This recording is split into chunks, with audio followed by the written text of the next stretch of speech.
పల్నాడులో మైనింగ్ దొంగ, డెకాయిట్ దొంగ, బందిపోటు దొంగ ఎవరనేది ఈ ప్రాంతంలో అందరికీ తెలుసు. ఎరపతినేని అని గురజాల ఎమ్మెల్యే కాసు మహేష్ రెడ్డి అన్నారు. పల్నాడు జిల్లా దాచేపల్లి ఆర్ఎండ్బి బంగ్లాలో ఏర్పాటు చేసిన మీడియా సమావేశంలో కాసు మాట్లాడుతూ 2014 నుండి 2019 వరకు బందిపోట్లు దోచుకున్నట్లు గురజాల నియోజకవర్గంలో అక్రమంగా మైనింగ్ చేసింది ఎరపతినేని అని అన్నారు. గురజాల మాడుగుల మైనింగ్ కి సంబంధించిన వారికి 2008లోనే లీగల్ పర్మిషన్ ఇచ్చారు. మాడుగుల గ్రామానికి ఎరపతినేని చేసిన అభివృద్ధిపై దమ్ముంటే అభివృద్ధి గురించి బహిరంగ చర్చకు రమ్మని కాసు సవాల్ విసిరారు. పల్నాడు దొంగెవరు, బందిపోటెవరు, డకాయిట్ ఎవరంటే అందరికీ తెలిసి ప్రాంతంలో 2014 నుంచి 19 వరకు ఒక దొంగల, బందిపోటుగా, డకాయిట్గా గురజాల నియోజకవర్గంలో అక్రమ మైనింగ్ చేసి దోచుకుంది ఎరపతినేని శ్రీనివాసరావు. ఆయన ఈరోజు నీతి చెప్తున్నాడు. మాడుగులు పోయి అంటాడు క్వార్ట్జ్ మైనింగ్ జరుగుతుంది, అక్రమ మైనింగ్ జరుగుతుంది అంటున్నాడు. మాకేం సంబంధం? ఒకవేళ అక్కడ నిజంగా అక్రమ జరుగుతుంటే ఖచ్చితంగా యాక్షన్ తీసుకుంటా. నేను మొట్టమొదటి రోజు ఎమ్మెల్యే అయిన రోజే చెప్పాను, ఎనీ మైనింగ్ పర్మిషన్ ఉండి చెయ్యాల్సిందే. పర్మిషన్ లేకపోతే ఎంత పెద్దవాడైనా సరే, ఎవడైనా సరే, మా పార్టీ వాడైనా సరే ఊరుకోనని చెప్పాను. ఇదిగో దానికి నిదర్శనం. మాడుగులలో 2008 సంవత్సరంలో వాళ్ళు పెనన్సులా అనే వాళ్ళకి ఇచ్చిన పర్మిషన్ 2008లో నేను ఎమ్మెల్యే కూడా కాదు.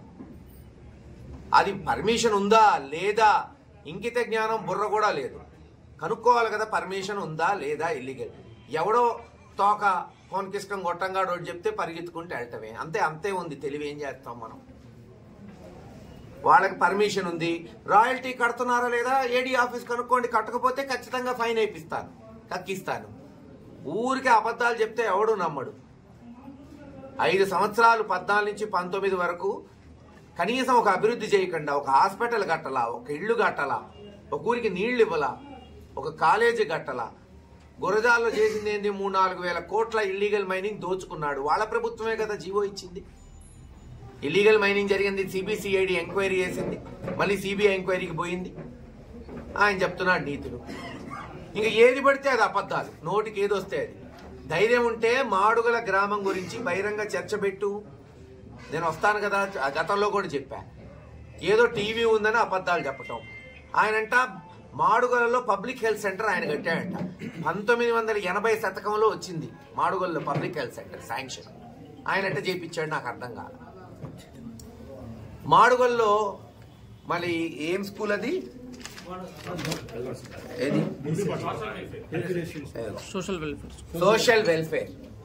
2014 25th జనవరి వరప్రసాద్ గారు మినిస్టర్గా ఉండి తన సొంత పుట్టి పెరిగిన ఊరికి తీసుకురావాలని గురజాలకు తీసుకొచ్చాడు. పాప ఆ రోజు మంత్రి ఆయన. అతనే చెప్పాడు ఇంటర్వ్యూలో, నేనే తెచ్చాను అని ఆయనే చెప్పుకున్నాడు. గురజాల హెడ్ క్వార్టర్లో స్థలం లేకపోతే మాడుగుల్లో పెట్టించాడు. అది ఆ తర్వాత కట్టారు. నువ్వు రిబ్బన్ కట్ చేసావు అంతే. శాంక్షన్ చేయించింది వరప్రసాద్ గారు ఆ రోజున మంత్రిగా ఉండి. కాంగ్రెస్ ప్రభుత్వం అది. సిగ్గుండాలి. కట్టకపోగా మళ్ళీ వేరేవాడు కట్టింది నేను కట్టా అని చెప్పుకుంటాడు.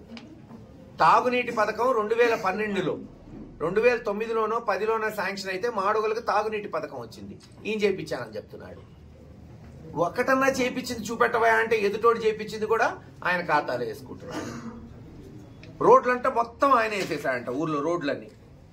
ఎంత కేసారా అంటే 2,43,00,000కి టీడీపీ 2014 నుంచి 19 వరకు జరిగితే అక్షరాల 3 రెట్లు 7,56,00,000కి ఈ 5 ఏళ్లలో తార్ రోడ్డు గాని, జనార్దన్పురం రోడ్డు గాని, మాడుగుల్లో అంతర్గత సిమెంట్ రోడ్లు గాని, అంజనాపురం రోడ్లు గాని. తాగునీటికి వీళ్ళు ఎంత ఖర్చు పెట్టారు? 11 లక్షలు ఖర్చు పెట్టారు 5 ఏళ్లలో 2014 నుంచి 19 వరకు. ఇప్పుడు మేము 3 కోట్లతో పనులు మొదలైనవి. అంజనాపురానికి ఇంటింటికి నీళ్లు ఇస్తున్నాం పైపులు పెట్టి. మాడుగుల్లో ఇప్పుడు పైపులు వేస్తున్నారు. వచ్చే 6 నెలల్లో పూర్తి చేస్తాం. ఎక్కడ 11 లక్షలు, ఎక్కడ 3 కోట్లు చెప్పండి. ఇళ్ల పట్టాలు ఎన్ని ఇచ్చారు మాడుగుల్లో వాళ్ళు? 0 440 మందికి పట్టాలు ఇచ్చాం. ఇంకా ఎవరు ఉంటే రేపు ఇవ్వబోతున్నాం. హాస్పిటల్ 17 లక్షలతో ఒక వెల్ఫేర్ హాస్పిటల్, చిన్న వెల్నెస్ క్లినిక్ కట్టాం. ఈయన అంటాడు మాడుగుల్ని మార్చేశాడంట. ఆయన ఏం మార్చాడో చెప్పమను. అందుకే చెప్పారు కదా, బహిరంగ చర్చ పెట్టు, నేను ఒక్కడే వస్తా, చర్చిద్దాం, నువ్వేం చేసావో మేమేం చేసావో, అది బెటర్. 5 కోట్లకు నీళ్లు ఇచ్చేసా, 10 కోట్లకు స్కూళ్లు కట్టేశా. ఏది 2012లో ఆయన ఎమ్మెల్యేగా కూడా లేడు. 12లో నీళ్లు ఇచ్చినప్పుడు హాస్పిటల్ 1980 శతకంలో కనీసం రాజకీయాల్లో ఉన్నాడు. నేను కట్టాను, నేను చెప్పలేదు ఏ రోజు పబ్లిక్ హెల్త్ సెంటర్. కానీ ఈ రోజు 40 లక్షలు తీసుకొచ్చి ఆ పబ్లిక్ హెల్త్ సెంటర్ కూడా మరమ్మతులు చేసి నూతన హంగులతో నిర్మించాం. మళ్ళీ చెప్తున్నా, ఎక్కడైనా సరే గురజాల నియోజకవర్గంలో అక్రమ మైనింగ్ జరుగుతుందని ఆయన చెప్పినా, ప్రతిపక్షాలు చెప్పినా, మీడియా చెప్పినా ఖచ్చితంగా యాక్షన్ తీసుకుంటాం. పర్మిషన్ లేకుండా మైనింగ్ చేస్తే రాయల్టీ కట్టకుండా ఉపేక్షించేది లేదు. ఒక బందిపోటుగా దొంగగా గురజాలను దోచుకుంది నువ్వు, ఎరపతినేని శ్రీనివాసరావు. నువ్వు ఆ నీతులు చెప్పేది. ఖచ్చితంగా మహేష్ రెడ్డి అలో చేయడు. నేను ఎక్కడ మైనింగ్ కూడా చేయను. పర్మిషన్ ఉందా లేదా ఇదిగో పత్రికలకే చెప్తున్నా, ఇదిగో పర్మిషన్ లెటర్. ఎస్, వాళ్ళు రాయల్టీ కడుతున్నారా లేదా నేను చూసుకునేది. మైనింగ్ ఆఫీస్ ఉంది, కట్టకపోతే కట్టిస్తాం, లేకపోతే ఫైన్స్ వేసి సీజ్ చేపిస్తాం. పర్మిషన్ ఉందా లేదా కనుక్కున్నాను. క్వాడ్స్కి ఉందా లేదో 2008. ఎప్పుడు 8 చెప్పండి మీరు? 15 సంవత్సరాలు సుమారు. ప్రభుత్వ భూముల్లో మైనింగ్ చేస్తారంటున్నారు. అదే కదయ్యా, మైనింగ్ అనేదే ప్రభుత్వ భూముల్లో ఉంటాయి. దానికే పర్మిషన్ తీసుకుంటారు. ఇదిగో జీవో. ఎక్కడైనా, ఇక్కడ లేదా?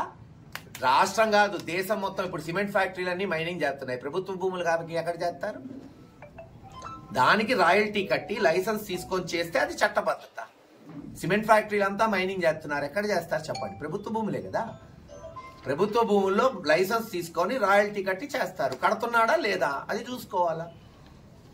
ఏదో ఒక చెంచాగాడు చెప్పాడని ఏదో ఎలక్షన్లు వస్తున్నాయి కాబట్టి వెళ్ళిపోతే ప్రజలు ఎందుకు నమ్ముతారు?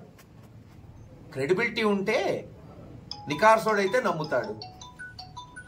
దొంగతనం జరిగిందంటే నమ్ముతారా? ఎవడు నమ్మడు. అటుంది ఆయన చలవ. 5 ఏళ్ళు దొంగతనం చేసి ఇప్పుడు ఇంకోటి మీద బురద జల్లాలంటే ఎవడు నమ్మడని తెలియజేస్తున్నా.